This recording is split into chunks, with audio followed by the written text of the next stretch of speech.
All right, guys, welcome back to this wonderful channel where we bring you back-to-back update and information. I see the hot. Happy Sunday. Yeah, I hope say you don't chop rice. So, let's go to the news. I see the hot. They say sit at home.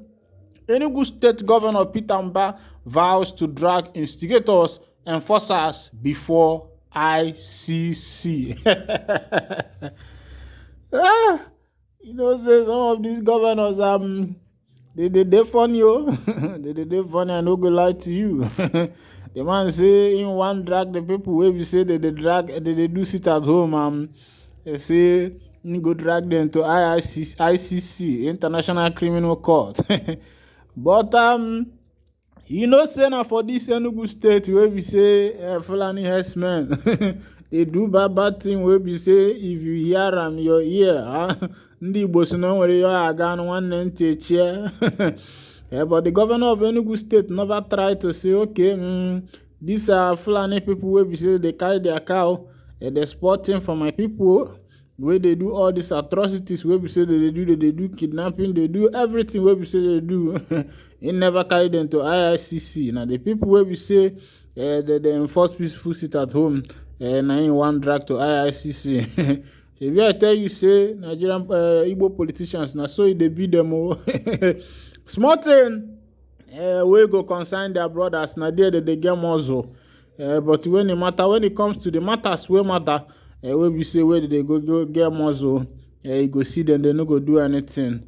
But na small matters na there they go get muzzle. Mani man onye bu one year brother. Meanwhile, make we enter that news, make you see wetin dey happen. The Enugu State Governor, Dr. Peter Mba, says his administration is considering the option of dragging both the instigators and enforcers of violent and illegal sit-at-home order in the state before the International Criminal Court, ICC, in The Hague, Netherlands, to answer for the crimes against humanity they have committed. Mba spoke during a press conference held at the government house on Friday night on the illegal sit-at-home order imposed on pro-Biafran group in the southeast to protest against continued detention of Nnamdi Kanu, leader of the indigenous people of Biafra, which he said had paralyzed economic activities in the state. Meanwhile, say recently, Asari Dokubo, they threaten Ndị Igbo, saying go wipe away Ndị Igbo, saying security men self, all of them they on ground. All these people, these governors, where they para, where they do all this thing, where they do, they never even talk to Asari Dokubo because they fear the man. And they tell you, these governors, they fear Asari Dokubo. They fear him because they know say in Papa Tinubu dey for seat, and they don't want any situation where we say they go lose their governorship or lose their senatorship. The man where we say na him be the main terrorist, where we say na him dey terrorize Obodo. They never even talk to Ramo. Somebody where we say open mouth say he go wipe all of una. They never mention am for matter. Una they play. They say declaring that the state was winning the war against sit-at-home enforcers and would never take orders from people he described as murderers and enemies of Igbo land. The governor said that sit-at-home enforcers are not after Nnamdi Kanu's freedom. The governor noted that in the 21st century, nobody should be allowed to stay in one part of the world to enjoy life while causing death and pain in other parts. Mba said there was no way Enugu could become the premier destination for investment, living and tourism, or its economy grown from $44 billion to $30 billion when the people were still talking about or taking orders from faceless persons outside our state, insisting we cannot be defeated by evil and we must not allow that to happen.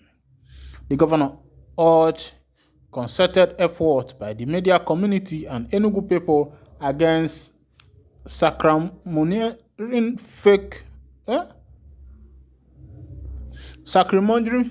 news, which he described as the latest resort by the sit-at-home promoters, having lost their capacity to inflict havoc on lives and property as was previous the cause due to re-energize security measures applied by the government and security agencies since the ban on Monday sit-at-home in the state. He said, "The truth is that we have won the actual war against sit-at-home enforcers and murderers out to destroy Enugu State and Igbo land. We have unleashed the security resources on them and they have been thoroughly defeated and discomfited. Because they no longer have the capacity to unleash terror on lives and properties of Ndi Enugu, that is why they have now resorted to scaremoniering, peddling of fake news, and all manner of dramas to instill fear in our people and control their minds and action. We practice democracy. We can never allow murderers and terrorists to dictate to us. We must not allow those who do not have the mandate of the people dictate for us how to live our lives. When we go out, when we close our businesses, and when to sit at home. What we are facing now are media terrorists using social media to instigate fear and peddle fake news. We must not allow them to succeed. It is totally unacceptable. Nobody can make you inferior without your consent. These hoodlums are very few compared to our numbers. We cannot be taking instruction from hooligans. We must not allow those without our mandate tell us how to live our lives. We have a duty to ensure that we flush them out in all directions. They have no stake in the affairs of our state. It is, therefore, our responsibility to reorientate our people to start coming out and going about their normal businesses. We have a duty to cue fake news and counter it with our superior pen and media. Therefore, as we are living here, we must begin to tell our people the right thing, that nobody can make them inferior without their consent, that we can be cowed by cowardly act of a few people, the governor declared. This one is coming from the governor of Enugu State. This one is coming from the governor of Enugu State. He is the person that is saying this thing, that his people cannot be cajoled into obeying any form of sit-at-home. Looking at what Peter Mba is saying, he believes that he is fighting. He believes that he is fighting a good fight, of which that he is not going to lay down lobo for anybody. That Enugu are not going to accept it. Meanwhile, I think that Peter Mba should learn to take things easy, because many other people, many other governors has been there before him, and as you can see, many other governors in some of the states have moved from even talking about the issue that concerns this at home to be talking about other things, because they have understood how these things work. That if you interview people, many people who are out there, you will find out that most of them want this Biafra stuff. They are in love with it.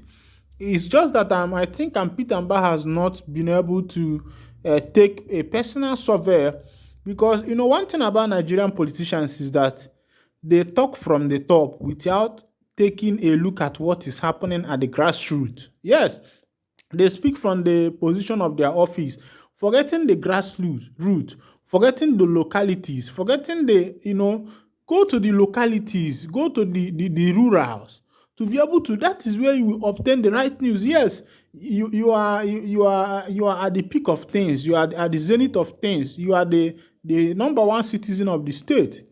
But if you do not pay attention to what is happening in the localities, those nook and crannies of your state, you will fail woefully.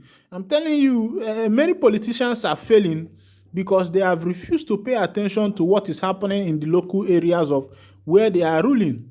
And that is why you see most of these the world developed countries, they are thriving, because they tend to pay attention to local areas, local news. What does these people want? I don't know if you're getting it. What does these people really want? What does my people want? You don't just come and be giving orders, calling out security men and the rest of them. Even for you to sort these things out, you have to sort it on the local base. That's where everything starts from. That's the cradle of trouble, the cradle of wahala, the cradle of prosperity, the cradle of a better society. Let our governors learn these things, that for you to sort things out in a state, go to your locality and hear the news that is happening there. Interview the people one-on-one. Listen to them.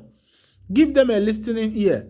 Then you will be able to solve their problem. Meanwhile, I will be winding down the curtain here. And if this is your first time of joining us on this wonderful channel, please go ahead and subscribe to our channel. God bless you.